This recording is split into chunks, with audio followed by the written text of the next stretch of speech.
I want to welcome to the studio here today the Deputy Executive Director for the ACLU, Luann Haukaas Lopez. Luann, I am so excited to have this conversation with you. Welcome to the show. Thank you so much for having me. So I told Luann this because I was doing some research last night, and she has an extraordinary personal and professional journey to this moment. So we're going to get to her role as the Deputy Executive Director for the ACLU Alaska and talk obviously more about what's on the table these days. And I'm sure the table is pretty full. But I also want to start just with you and take us on this journey of your life, because it's really profound to me. You were born in Colombia, South America, and I was reading that your family was displaced from your birth country because of war. Mm-hmm. Can you share a little bit about that war, about what you've been told about that time? Yes. So very sadly, the country of my birth at the time when I was born, there was a lot of upheaval, a lot of unrest, and some of you all might have been familiar with that time, 70s and 80s. With the Marxist guerrilla movement. And so it really was a time of a lot of bloodshed and civil war across my birth country, Colombia. And the area that I lived in, the state, is I was born on a tributary of the Amazon called the Caquetá River. It's a very remote part of Colombia at the time, only accessible with dugout and like boat in very, very remote rainforest area of Colombia. And so that state at the time, it became a state that was largely taken over by the guerrilla, the FARC, and the particular group that came to my family's home and to my community were called M19. And so my coming to this country happened very suddenly, happened violently, with the M19 coming and driving us from our homes. And so I was young when I did come to this country. I was 3. Oh my gosh. Yeah. So I was young, and so my memories of that time, I do have memories of that time.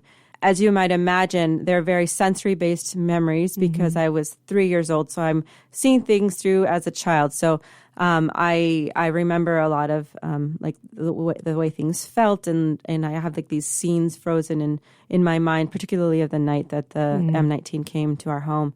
It was a time of tremendous fear. I tell people there's a difference between being afraid and there's a difference between terror. And no human being should experience terror, especially children. And so that time in my life is when I first experienced terror, that entry point. And I know also now as an adult that I was also feeling the terror of the adults there, and the feeling and because they did come and they did round us up along with the rest of our community members and place us in one building with the intention to burn it down with all of us inside. And so sorry if that's too much on this show to share. I'm just feeling it with you, and I'm just feeling this with you, and I'm feeling what it must have been like to absorb the atmosphere that was going on. As you say, that you picked up your own experience through your senses of that trauma and that terror, but also magnified and amplified by the adults and what was actually happening. Completely. And so I now, as a mother, because I have a young 5-year-old daughter, I put myself in the shoes of my mother, who had 2 young daughters, and my father, and what must it have been in that moment for them to believe that they were going to see their children perish in front of their eyes. That's terror. That's a really deep, hard place to be as a young family. And so did they make it out? We did. Yes, we did. We made it out. And we went to the capital city of Bogotá, and we were there for about a month working with the U.S. Embassy to get papers to come to the United States. And did you come right to Alaska from there? No, we didn't. So we first came. My dad had family in Florida, and so that was kind of where we landed, was in Florida, and but it was a pit stop. So part of the story that I didn't get into is I grew up in a lot of different communes. And so I was actually born on a commune in South America. And so there was a network of communes across really the world, but a lot in the United States and Canada and some in Colombia. But so we went to another commune, a related commune, and this one was in northern Minnesota. And so we landed in northern Minnesota. By the time I was 8 years old, we were living in Alaska. And it was on another commune. Same related. Yeah, that's a big story. Wow. Yeah. Was your experience of living in a commune a healthy one? You know, a commune is this intense experience of being human. You have a bunch of people that are coming together. And I believe coming together, they believed for a good reason in many ways. But it was also a religious commune, and there's a lot of control and in high control environment and highly conservative environment as well. And so whenever you have kind of a pressure cooker of a group of people coming together, all those very human things that you find anywhere are going to exist, but ratchet it up. Yes. And then you add in a dimension of a very high control religion on top of that. But there were beautiful things. I grew up on the land. I grew up close to the land, growing our own food, drying and canning and hunting and fishing and trapping and growing up subsistence and very, very connected to the land and to one another. And so because everybody had to work together to survive. And so those were very beautiful. I have these moments that feel extremely sacred and spiritual. I remember like the one thing that comes when I think of like what is an intensely spiritual moment in your childhood. I remember the nights where we would be done with harvesting. So this would be September time, and that purple light in the evening. Yes. We'd be done with harvesting the fields, and we'd be walking up from the potatoes and carrot fields where we had dug tons of vegetables, and we walking up together, and we would be covered in mud and all this feeling of putting away food together and then come into the main building and celebrate together. And those communal ways of surviving and depending on one another are beautiful. But on the flip side of that, yes, there was trauma. I experienced a lot of sexual abuse as a child throughout my growing up years. When things like domestic violence, when rape happened, those kind of things, the policy of the communities, unfortunately, was that the things would be handled internally, and so law enforcement was never called and involved. And so what often transpired was the people that experienced those things, instead of the people that caused that kind of harm, we were punished. And so it was not So you were seen as cause. Yes, we were seen as that we were causing this. I was bringing the message I received loud and clear as a child is I'm bringing this upon myself.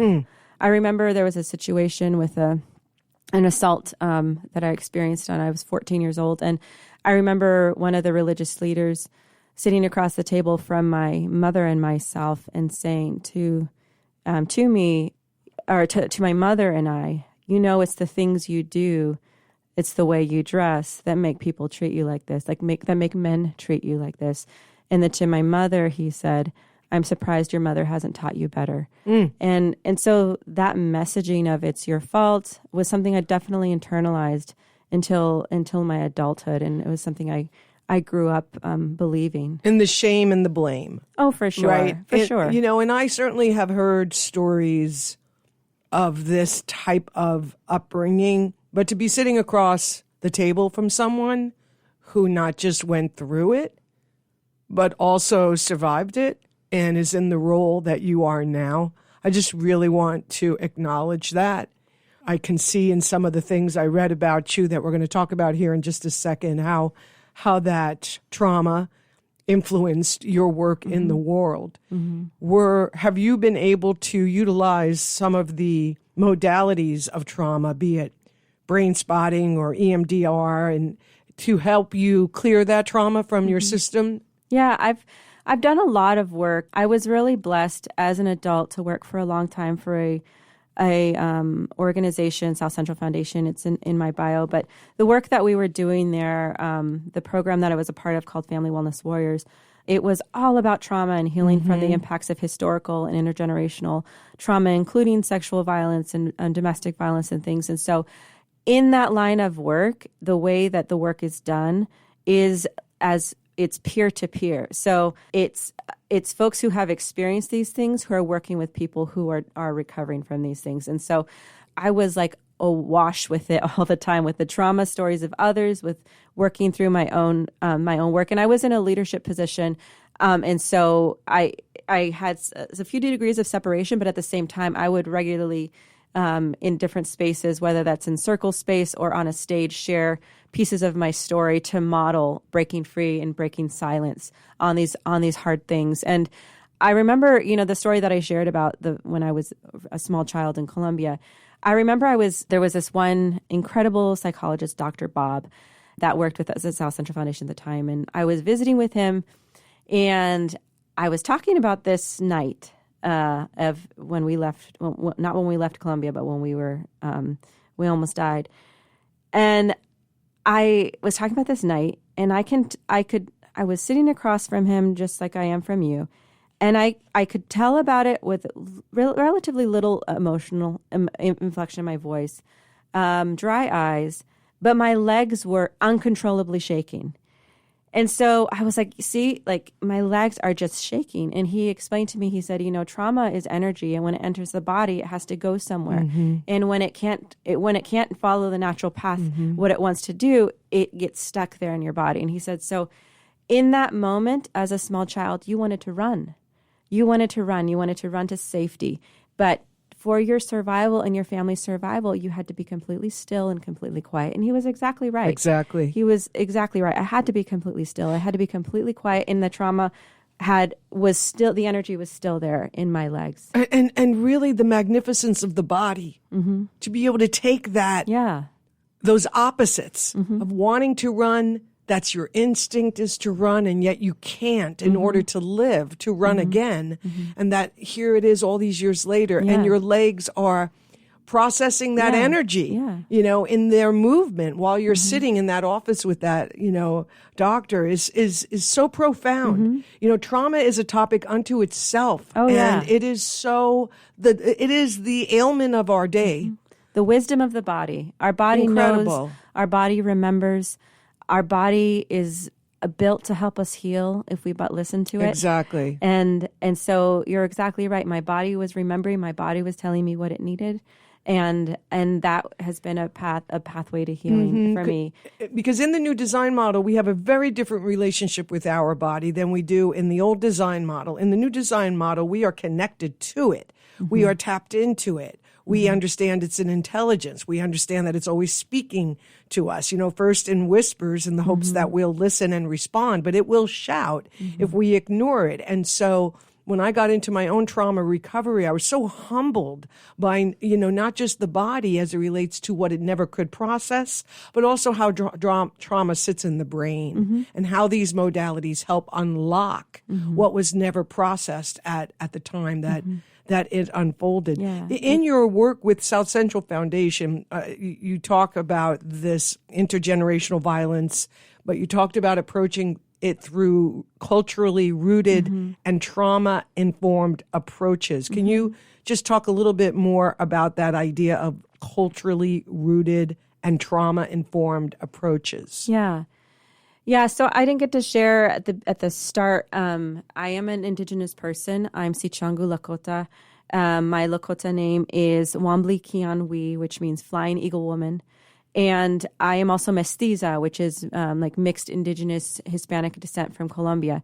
And so as Indigenous people, and the South Central Foundation, for those that don't know, is Alaska Native owned and operated healthcare system nonprofit here in South Central Alaska. And as an Indigenous person, healing is impossible, I believe, apart from reconnection to culture and reconnection to identity. And the reason for that is a lot of the trauma, when you're talking about historical trauma, a lot of the trauma came from separation from culture, whether that's been separation from spirituality, separation from your language, separation from your land, whether that's through boarding schools, whether that's through illnesses that ravaged and took many lives, whether that is from being physically moved off of your land, killed. And there's all of that trauma had to do with a separation from your very self. And so that is a deep-seated wound in us. And so in order to heal, we can't take care of all of these kind of adjacent issues and symptomatic issues. We have to go to that connection to trauma, connection to identity. And I would say that's the other thing that made the huge difference in my own life was a reconnection to who I was as a Native woman and who I was as a Lakota woman, and returning to that indigenous spirituality that shaped my ancestors, that brought wisdom to my ancestors, that connection to my land that knows me. And I've been so graciously welcomed onto this land, as I'm not Alaska Native, but I've been so graciously welcomed into this community and been treated like a cousin and a relative, and have experienced so much healing on this land.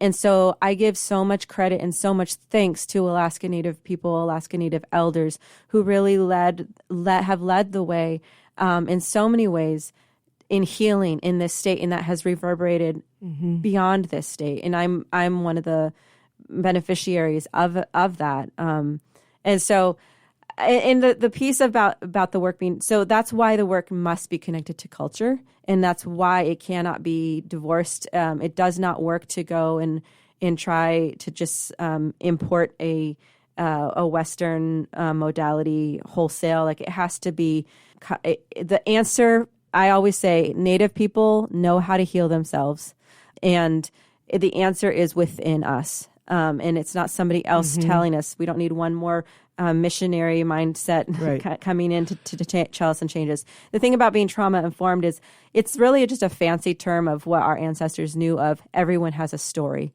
We all have stories, and those shape us, who we are and what we bring to the table. And so it's that sensitivity to our stories and that knowing that we are a product of those stories. I think this is something that also I see in my own observations and have heard with other people I've talked to, is that many of us are awakening to the power that we gave away, whether we were conscious of it or not. The old design model convinced us that authority outside of ourselves superseded the authority within ourselves. And I believe that certainly myself and people around me, but I can see that we're waking up to this trance that we've been in. And once you begin to take back that power and even just begin to feel what you feel like having that power, which I believe we were all born with, once you wake up to the understanding that you can, all anybody can really do is create an atmosphere for healing. Certainly there are healers, but I just feel like everything you're saying right now is so tuned into this new design model, really, which is the interconnectedness of all life with life itself. And it is a game changer. It was for me. It is for anyone who realizes, oh my gosh, back behind the appearance of a tree, a person, a speck of sand, we're all coming out of the same stuff. We're all coming from that, beautiful infinite field of pure possibility, pure love, pure potential. And so this is a powerful time of us returning to that. When I worked at KMBA Radio and did a lot of interviews with Alaska Natives and indigenous cultures, my bias, which I was unconscious to, would be revealed to me on the air. And I realized, as uncomfortable as that was, I had to do that. I had to show up for it. I had to model what it looked like to be humbled into a bias that I would not have thought lived inside me. And I learned so much about the beauty of the indigenous people and their, use of ritual and the night sky. And it just so forever changed me.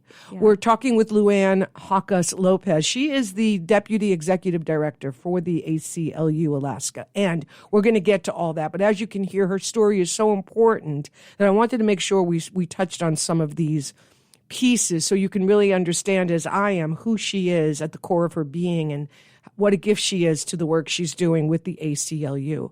So your background in Indigenous restorative and social justice, would you say that too comes out of your childhood experience? Yeah, I think that all of us were led to the work that we do, the passions that we have. There's these forming moments, and I would definitely say the experiences that I had, good and bad, because I would say that I'm not going to say I'm thankful for trauma, but in some ways it made me the person that I am. And I think in some ways there were gifts in it for me. And I was equally shaped by the communal way I grew up as well, that being interrelated and dependent upon each other in that close proximity of relying on each other was also very shaping in a beautiful way.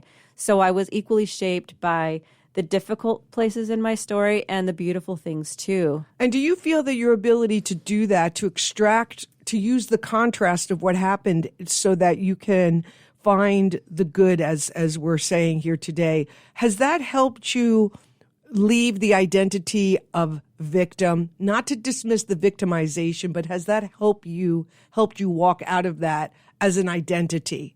Yeah, I think so. And while I would never want to minimize the experiences of people who have experienced harm and trauma, including my own, I do think that there is power in seeing what it shaped in us, yes, and that we survived. And not only did we survive, but we are building something of beauty. Mm-hmm. And even if our paths to healing are different and not very rosy, we have the capacity to heal, and for our stories to someday be used to help heal others. And that's a really beautiful thing. It is. And this is the conundrum of victimization and experiencing being victimized, is that if we're able to, and I speak from a Caucasian woman that did not experience what you experienced.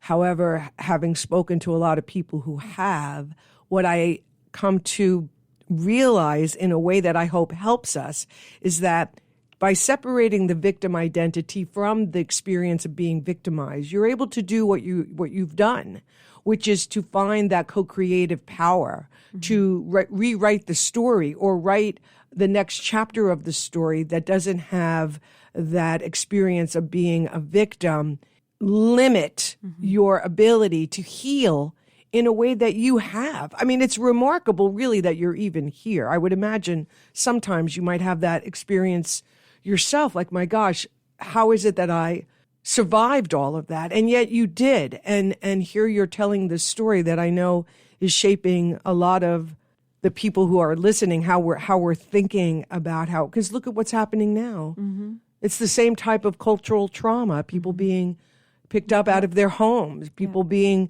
taken out of their jobs. We don't even, like, the floodgates are so wide open now, we can't even track what we were just tracking months ago about American citizens being taken to Florida or whatever is even happening. And so that intergenerational trauma, unfortunately, continues today under the hands of people that are convinced of their own, power of separation. Yeah, and I think that you're exactly right. The history is repeating itself, and the things that we see happening, unfolding, as dark as they are, we have been here before. Yes. We have been here before, and many of us are sitting here saying we are the descendants of those who survived.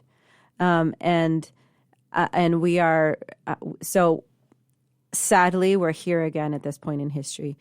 But that's also a beautiful thing because we have a roadmap out. We know how the story ended before, or the story continued before. So we know we can get through this. Not minimizing as hard and as harsh and as dark it is, but we can't say we haven't been here and we don't know what to do. We know what to do. We know it's time to stand, and it's time to speak, and it's time to walk alongside one another, and it's time to come together. We know that because history tells us, and I'm as someone who is one of the ones who came from those that survived, we know what to do. We have been here before. We have no excuse. You and I talked about the wisdom of Alaska Native elders. And I know that when you were with South Central Foundation, a lot of these reentry programs, be it out of prison, sexual abuse, domestic violence, were expanded under your leadership. But you talk about how that was all guided by the strength and the wisdom of Alaska Native elders. Tell me a little bit about that experience. Yeah, and I would be remiss to not talk of the entire incredible team of people, particularly the elders, and I'm glad you brought up the elders that led this work. I remember when it comes to healing, the power of hearing an Alaska Native man, an elder, share the ways he had caused harm. And as someone who had been harmed by men, to hear a man owning and taking accountability in a public way was profoundly healing for me. And to be in that kind of environment daily was profoundly healing for me. And for elders, the other thing that oftentimes happens in communities is that we receive the message of we shouldn't talk about this.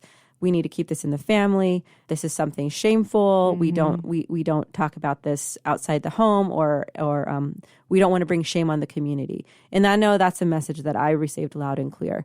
And so hearing elders say, no, talk about this, and not only you should talk about it, but we are talking about it, we are modeling, and it's safe to do this, was extremely profound. And that's the other thing when you use the word victim. The other thing you'll notice I don't use that terminology or perpetrator. I say, and this is something that was also taught to me by elders, is talking about those who have experienced harm and those who have caused harm, knowing that at any point in our lives we might sit on either side of that line. Exactly. And knowing that the ways that I experienced harm, I might not do the same things to others, but they shaped me. Yes. And they can come out and they can cause harm in my relationships.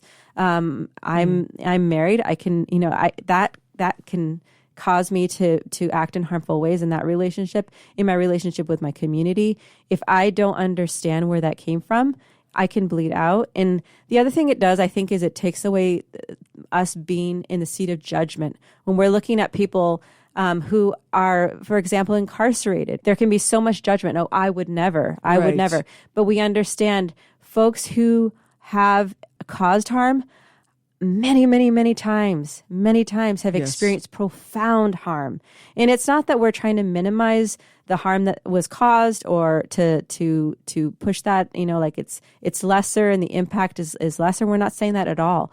But we're saying that it's this huge human spectrum, and there's so much reasons why wounding leads to wounding. Yes. And that takes me out of the seat of being righteous or holier than thou or anything. I'm just another human who's journeying alongside other humans.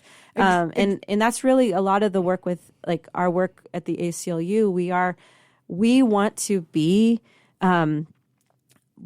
obviously we're fighting for the protection of rights and liberties, but we are not sitting there as judge, jury. We're not God in this. We are just trying to make sure that people have the same protection, the same liberty that is supposed to be granted to us under this Constitution, under our state and our federal constitutions. And that takes a little of the pressure out of it. Like, I don't need to sit in judgment and moralize. Well, and again, judgment comes out of separation. When you're in the new design of oneness, you recognize I am both the saint and the sinner. Right? Like, there is only one. And so that kind of moment where someone is taking ownership for what it is that they perpetrated onto another, trespassed against another, while also acknowledging that happened to them. And as you said, wounding leads to wounding is so powerful. I mean, what else really do we have? But that accountability, that acknowledgement, and then when it's uttered and released, to choose to forgive, to choose to do our best to forgive, however long that process may take somebody. If you'd like to jump in on our conversation today with Luann Haukaas Lopez, the Deputy Executive Director from the ACLU Anchorage, the number is 907-222-1061. Another thing in your bio is that you're married to the proud son of a Kurdish refugee. And I'm thinking to myself, this is wonderful. This woman has woven so many lives into one. How did that love happen? Honestly. Yeah. So my husband, he grew up here in Anchorage, and his father had to flee Saddam Hussein and come to this country as a refugee. But he was raised here in Anchorage, and I have had the huge blessing of being able to go back and spend time with his family over in Kurdistan, which is in northern Iraq, or the part where his family is in northern Iraq, and spend time there. And that has been such a beautiful thing to see kind of my husband and his family in their, I tell my husband, kind of in your natural habitat. This is, your body, your blood, they know when they belong. And that's beautiful to see. And then also heart-wrenching to hear the stories of separation and genocide. And being driven out. And the Kurds are the largest group who don't have a country, the largest group of people, and they had a country, but it was taken from them due to colonization. And so there's a lot of similar stories in my husband's family stories, and then my own family stories. There's a lot of similar themes, and I'm pretty lucky to have married into a wonderful family, and that you both understand what you're both bringing to the relationship. Yes. You know, I've always believed, or at least recently have, that, you know, the best thing we can do when we come into relationship or friendship, partnership, is to really understand that things are going to come up. Yeah. Triggers are going to happen. And then when it does, how are we going to commit to holding space for that other? Like, how are we going to use the relationship as a healing container where there's safety for these things to, as we said earlier, leave the body and, you know, finally be processed by being felt. So I would imagine you have to have some of that acknowledgement going on in your relationship, given what the two of you bring to a relationship, let alone now if parents of a child. Yeah, who that child is. I mean, I just think about how strong her blood is. Oh my gosh. And how, I mean, she's come from survivors on every side. Exactly. And that makes me so excited for, wow, the power that she carries and who she's going to be and what she's going to do. Exactly. A challenge to parent for sure. But Exactly. Look out world. Exactly. So in your role as executive deputy director, tell us a little bit about what takes up your days. What do you have to focus on for the ACLU in that role? Yeah. So it's not going to be that exciting for those listening in. So I do a lot of the management of like the organization, the like employees, like what has happened, all the kind of stuff behind the scenes in order to have a healthy organization, so people can do the very, very hard work that they have to do.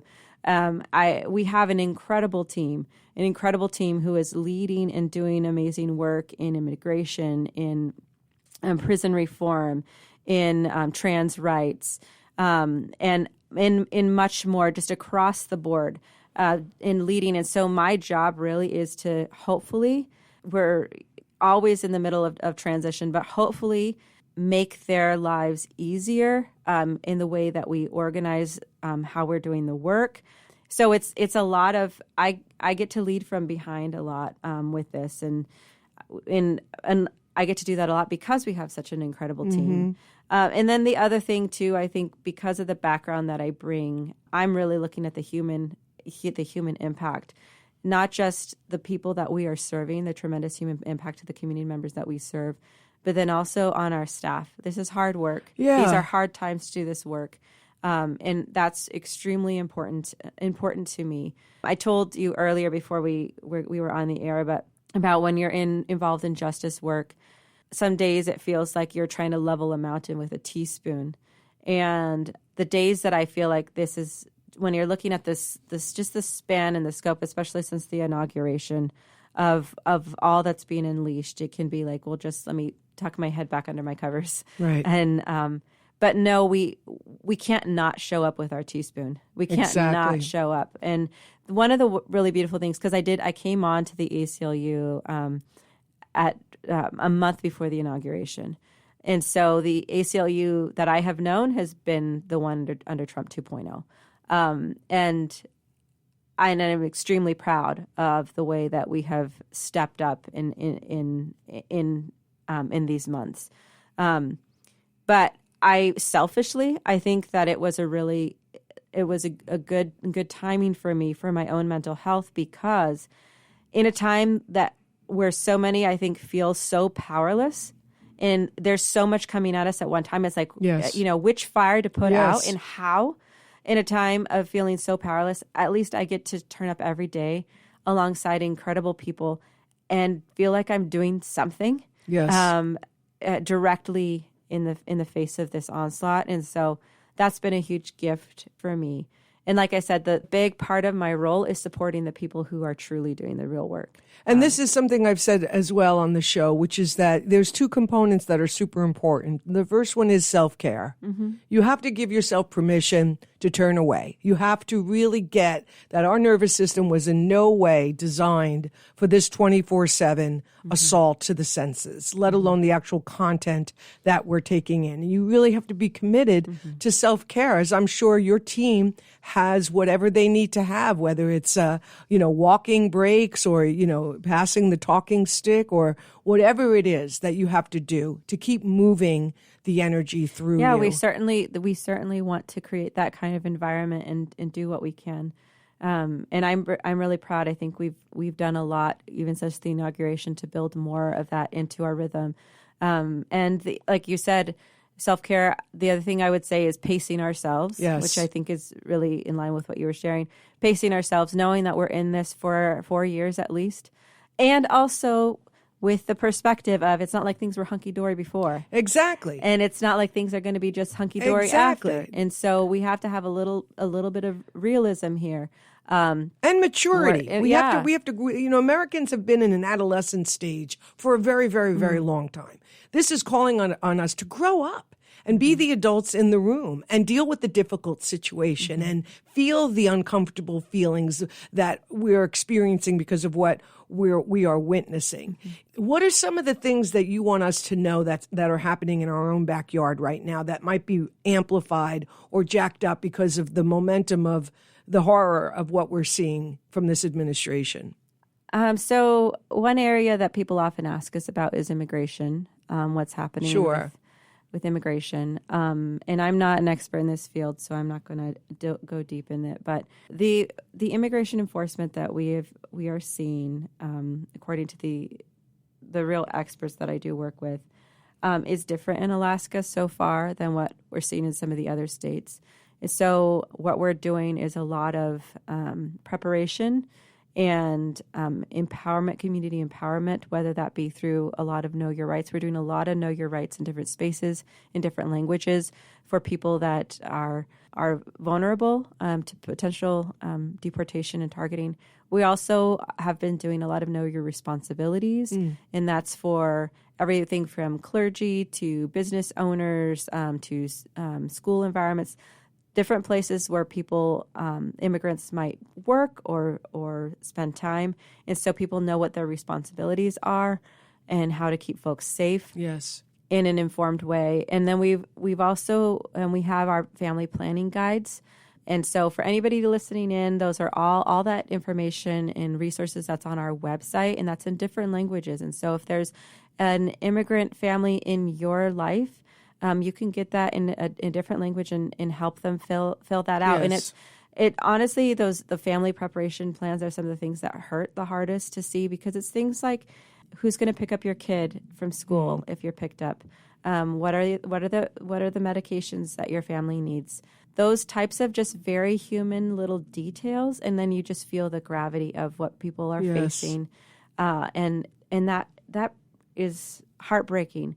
So empowering the community to protect themselves and to have the right tools and the right knowledge so that we're making the problem worse. And making the problem worse is extremely important. So the other thing is following us on social media to get the latest, because we always have up there, and also on our website, we also have events that are coming up. And when we have some coming up, I think even this week, and I wish I had those dates in front of me because I would plug them.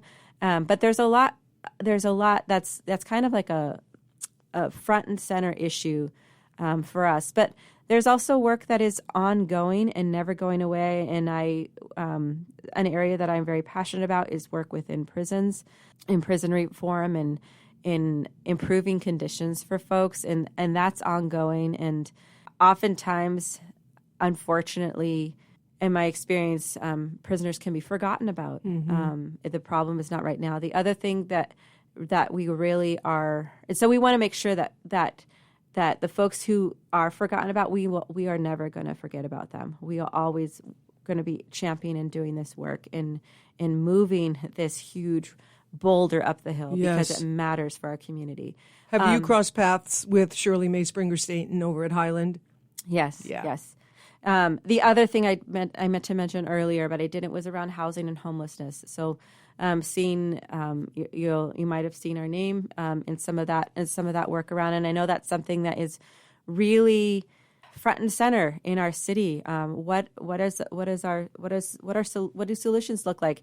And even with a really difficult and traumatic situation with the disaster in Western Alaska, and folks becoming unsheltered overnight, and folks, being sheltered here in Anchorage at 2 mass shelters so far. And I know all of our hearts are there, and a lot of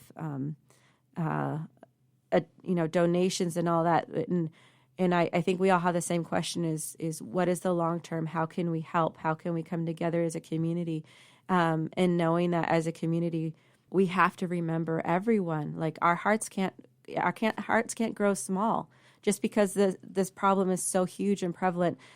We can't shrink back, and we have to remember the broad spectrum of our community members who need us to stand alongside of them. Yeah. And our hearts need to grow, and our ability to come together. And I'm thinking of even with like my neighbor I was talking to yesterday. She's and she did give me permission to share our conversation. But my next door neighbor, she's a dear friend, and she's wheelchair bound, and she's really concerned about her disability funding, and she's really concerned about her ability to provide for herself and eat next month. And these are really real things that Alaskans are facing, and so more than ever, we have to come together.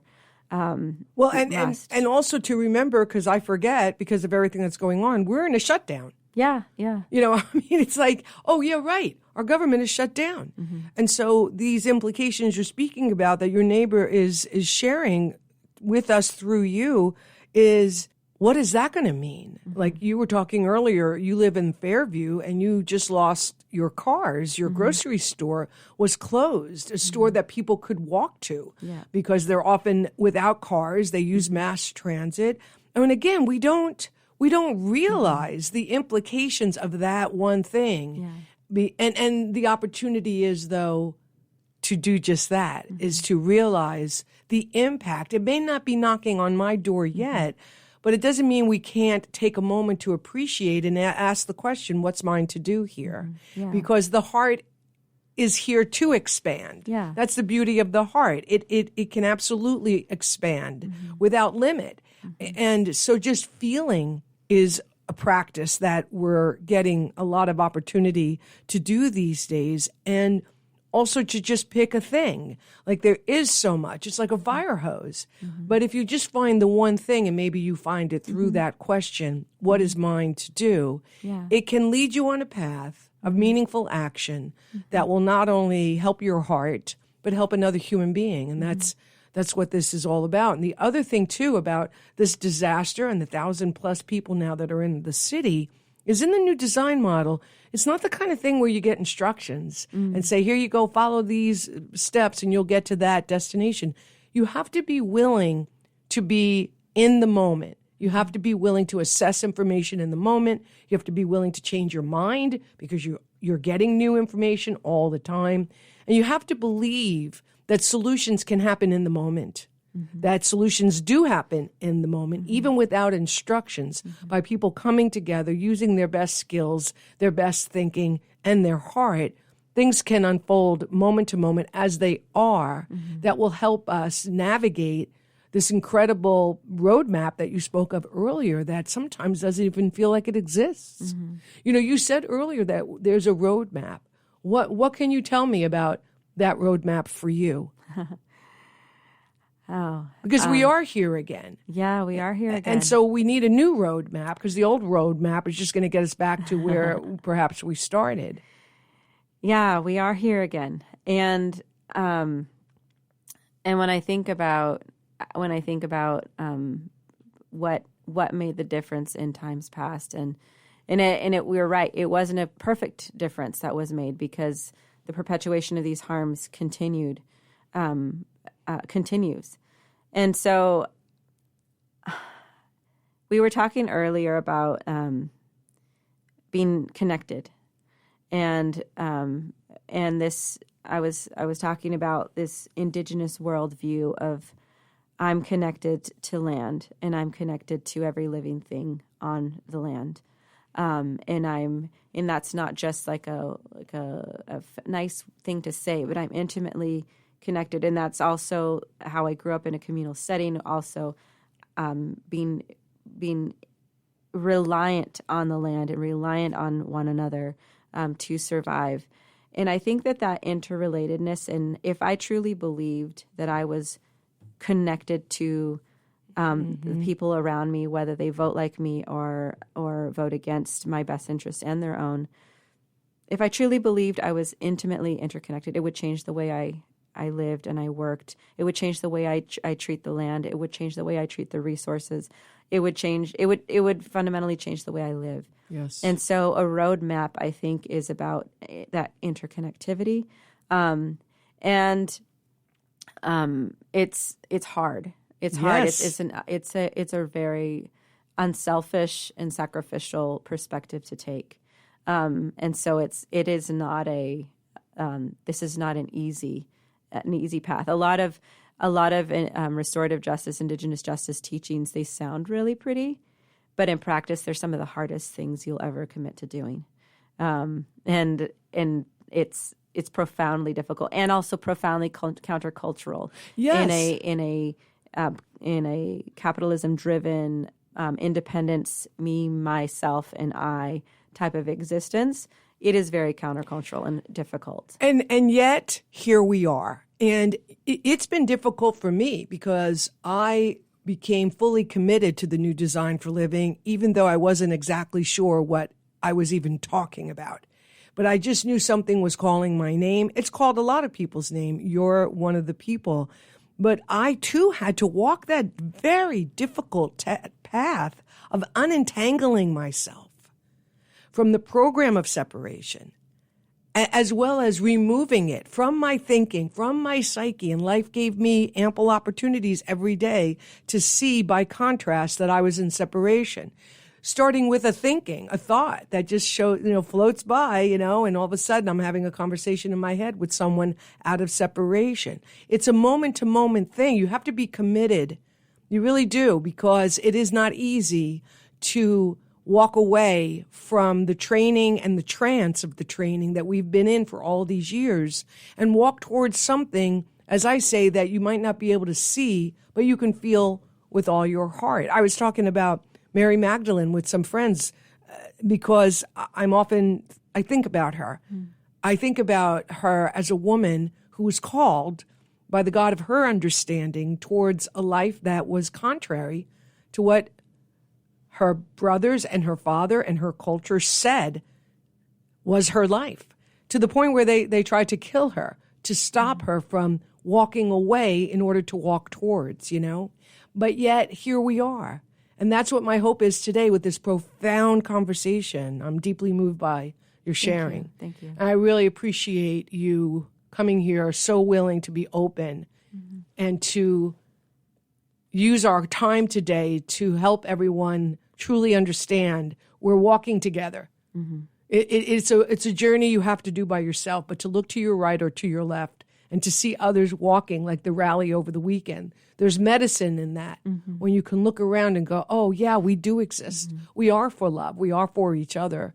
Is, as you said earlier, is a game changer, as it should be. We need a game changer because it's just not going to happen in the ways that we've tried to make change happen in our lives and in our relationships, in our community. And so I just really want to acknowledge the great work that you're doing. You had said in our conversation something that radically affected me, and I don't think I'm ever going to forget it. But it's a good way to wrap up our time together. You got counsel from an elder once about the circle. Oh, yes. And I would love for you to share that with us. Yeah, for sure. Yes. So this is something that has really shaped my life and my journey as a leader and the way I look at things when it comes to justice. And I was I was several years ago, I was out in Washington, D.C. on a panel about historical and intergenerational trauma with an elder, and her name is Rose Dominic, and she's from Western Alaska, and is just a powerful leader. And so we were on this panel, and after the panel, I asked her one-on-one, how do we continue to work with people and with organizations who continue to benefit from the impacts of historical trauma?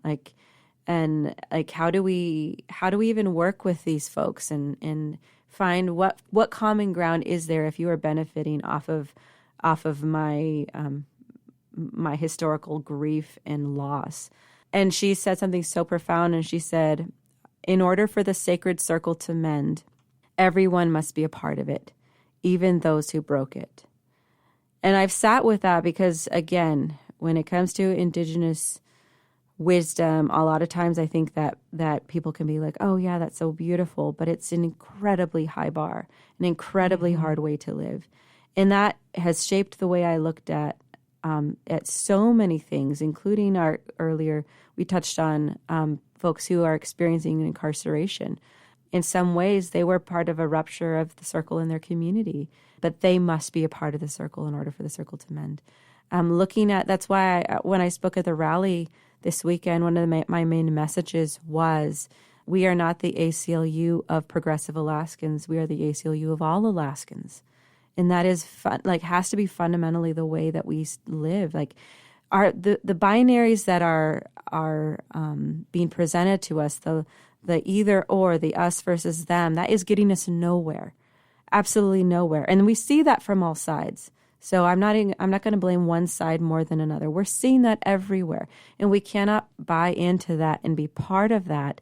We have to meet each other as humans to get through this. And part of that is, okay, how do we mend this circle? How do folks, and that's not to minimize accountability, because a big part of Indigenous justice is accountability. That's a big thing. You don't get to just waltz in to be part of the circle without taking accountability for the ruptures that you have caused. So that's a piece of it as well. But for folks to understand that we must make room, there must be room for people to be a part of that. And knowing that I might be the one that's rupturing the circle. I might be the one that's the problem.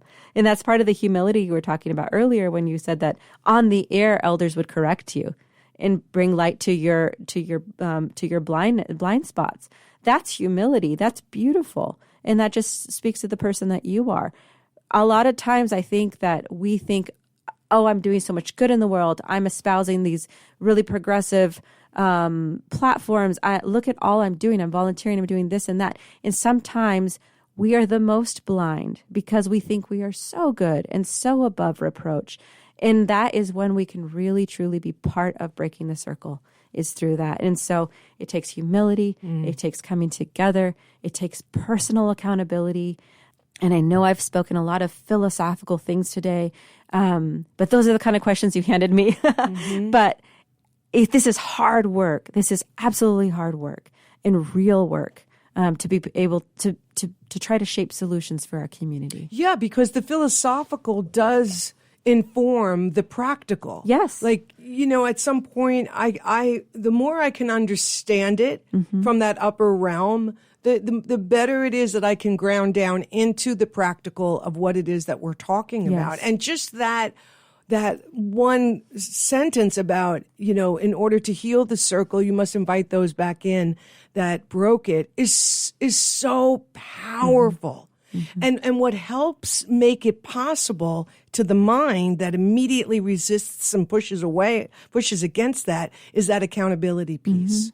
You're welcome and bring your ability to be accountable so that we can all hear that and bear witness to that and begin from there. And be accountable ourselves. Exactly. Model accountability. Yes. By being accountable ourselves. Oh my gosh. Wow. Well, listen, thank you so much. I've got a lot of personal things to consider as a result of our discussion today. You're always welcome. Please keep me informed about things that may be going on that you'd like people to know about. I've been talking with Luann Haukaas Lopez, the Deputy Executive Director of ACLU Alaska. Thank you so much for your time. Thank you so much for having me.